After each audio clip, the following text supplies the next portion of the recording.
Welcome to the channel, everybody. Today we're uncovering the secret lives of our everyday stuff. I'm talking about the things you touch, wear, and use every single day without a second thought. We're talking smartphones, clothes, the stuff in your house, the food you eat. Buckle up, it's going to be a bumpy ride. All right, let's kick things off with the one item none of us can seem to live without. The smartphone. It's practically an extension of our hands at this point.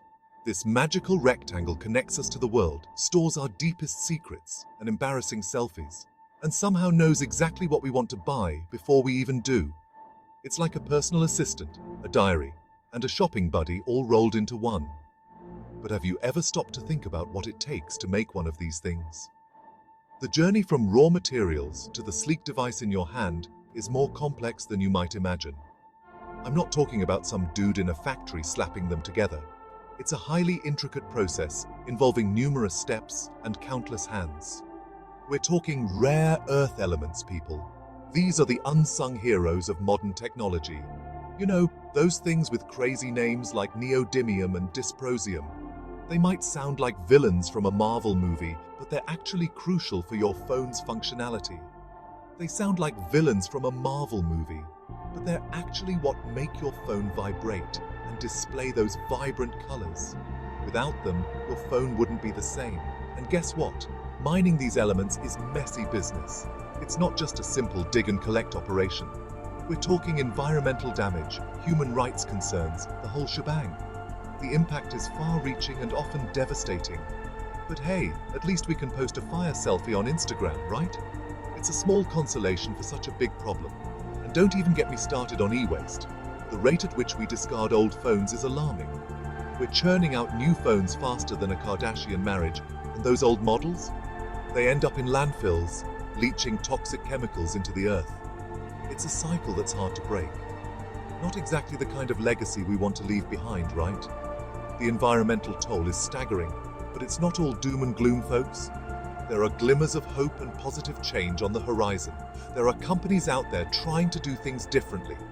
They're challenging the status quo and making strides towards sustainability. Fairphone, for example, is all about ethical sourcing and repairable design. They aim to make a positive impact on both people and the planet. So next time you're glued to your phone, take a minute to appreciate the complex journey it took to get there. It's a marvel of modern engineering and human effort. And maybe, just maybe, think about ways you can reduce your own digital footprint. Small actions can lead to big changes. Okay, let's talk fashion, because everyone's got that one friend who's always rocking the latest trends, looking like they just stepped off a runway. But have you ever stopped to think about where your clothes come from? Like really thought about it? And I'm not talking about that trendy boutique downtown or the high-end fashion store you love. We're going back to the source. People cotton fields, silk farms, the whole 9 yards. The very beginning of the supply chain. And let me tell you, it's not always pretty. The reality can be quite harsh. The fashion industry is notorious for its labor practices, with workers often toiling away in dangerous conditions for pennies on the dollar. It's a grim picture. And then there's fast fashion, the elephant in the room. Those $5 t-shirts, they come at a cost. A hidden cost that we rarely think about. We're talking environmental degradation, mountains of textile waste, and a never-ending cycle of consumption. It's a vicious cycle. It's enough to make you want to wear a potato sack. Seriously, it can be that disheartening. But hey, I'm not here to rain on your fashion parade. There's hope. There are ways to be stylish and sustainable. Enter sustainable fashion. It's the future. Think organic cotton, recycled materials, and brands that prioritize ethical practices. Think jeans, for example. Those bad boys have been a wardrobe staple for decades. Everyone loves a good pair of jeans. But did you know that producing just one pair of jeans requires a staggering amount of water? It's mind-blowing. We're talking thousands of gallons, people. Thousands. But fear not, denim lovers. There's good news. There are sustainable denim brands out there using innovative techniques like water-based dyeing and recycled cotton. It's a game changer. So you can rock your blues without feeling blue about your impact on the planet. And then there's silk. That luxurious fabric that makes you feel like $1,000,000. It's the epitome of elegance.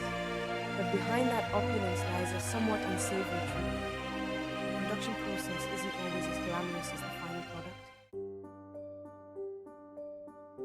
All right, folks, let's talk about the place where we let our guard down, where we kick off our shoes and relax, home, sweet home. But what if I told you that even your humble abode is hiding some dirty little secrets? Let's start with the obvious: furniture. That comfy couch you're lounging on. It might be harboring a cocktail of harmful chemicals from flame retardants to formaldehyde. And don't even get me started on particle board.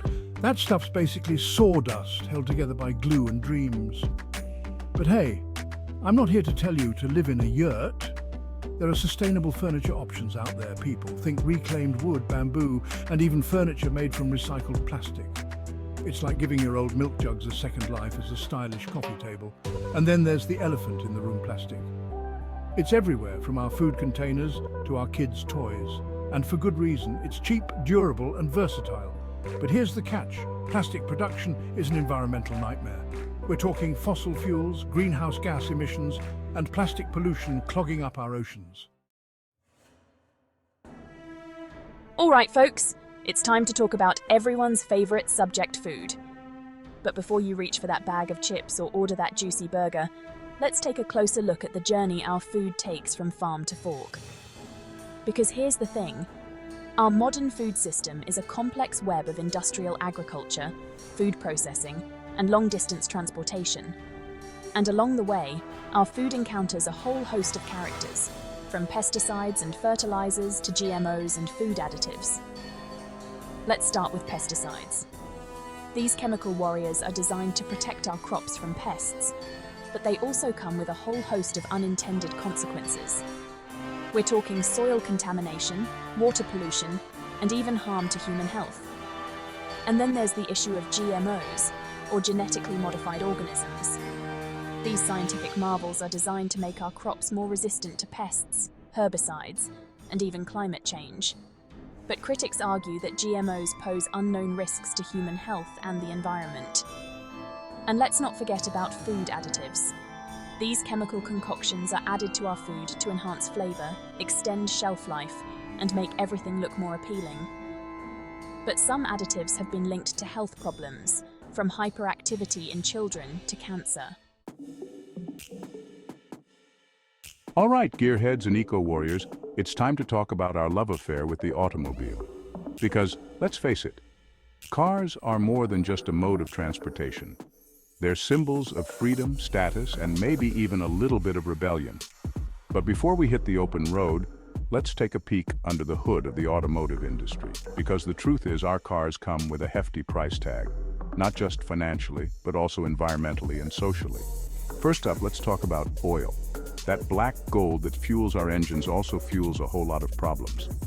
Oil extraction is a dirty business, from oil spills and habitat destruction to human rights abuses in oil-producing countries. And then there's the issue of emissions. Every time we hop in our cars and turn the ignition, we're releasing a cocktail of greenhouse gases into the atmosphere, contributing to climate change. And let's not forget about traffic congestion, which not only wastes time and fuel, but also pollutes our air. But hey, I'm not here to tell you to trade in your car for a horse and buggy. There are solutions out there, people. Enter electric vehicles. All right, bookworms and bibliophiles, it's time to talk about our love affair with the written word. Whether it's a gripping novel or an enlightening nonfiction, books have a special place in our hearts. Because there's something magical about holding a physical book in your hands, feeling the weight of the paper, and smelling that intoxicating ink. It's an experience that digital screens just can't replicate. But have you ever stopped to think about the journey that book has taken, from the forest to your bookshelf? It's a journey that involves a lot more than just printing and binding, because the truth is, our thirst for paper comes at a cost. A cost that impacts our environment in ways we might not always see. We're talking deforestation, water pollution, and greenhouse gas emissions. These are serious issues that affect our planet's health. Let's start with paper production. It's a complex process that begins with harvesting trees. To make paper, we need trees, and lots of them. This demand leads to large-scale logging operations. Deforestation is a major problem, leading to habitat loss, biodiversity decline, and even climate change. The ripple effects are far-reaching. And the process of turning those trees into paper isn't exactly environmentally friendly either. It involves a lot of energy and resources. Paper mills are notorious for their water and air pollution. They contribute significantly to environmental degradation. They release a cocktail of chemicals into the environment, including chlorine, dioxins, and furans. These substances are harmful to both ecosystems and human health. And let's not forget about the energy required to power these mills, often coming from fossil fuels. This adds to the carbon footprint of paper production. But hey, I'm not here to tell you to give up your reading habit. Books are important, and there are ways to enjoy them responsibly. There are ways to enjoy books while minimizing our impact on the planet. We can make more sustainable choices. First up, we can choose books made from recycled paper. This simple switch can make a big difference. Recycled paper uses less energy and water to produce, and it helps to reduce the demand for virgin pulp, which means fewer trees are cut down.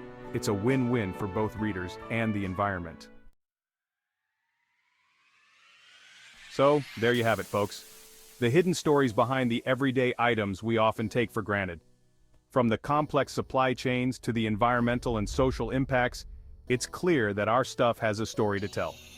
By becoming more conscious consumers, supporting sustainable brands, and advocating for change, we can make a difference.